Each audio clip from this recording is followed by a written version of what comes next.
Welcome to latest laws. In big development, Union Minister Amit Shah has tabled 3 bills in the parliament to replace the Indian Penal Code, Code of Criminal Procedure and Indian Evidence Act.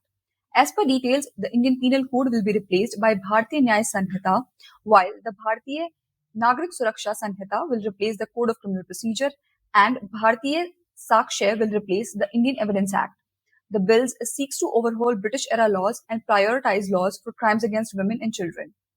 From 1860 to 2023, the country's criminal justice system functioned as per the laws made by the British. The 3 laws will be replaced and there will be a major change in the criminal justice system in the country, Mr. Amit Shah said.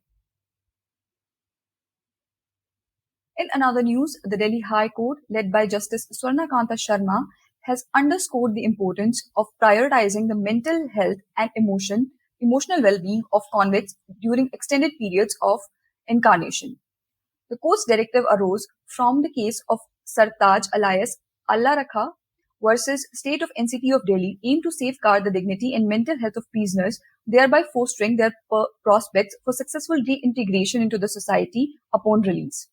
Justice Sharma highlighted that while prisons serve to keep criminals off the street, inadequate attention to the mental health of long-term inmates may inadvertently cultivate further criminal strategies and lead to detachment from the fear of future imprisonment. To counteract this trend, the court has issued a series of significant directives designed to uphold mental and emotional health of prisoners.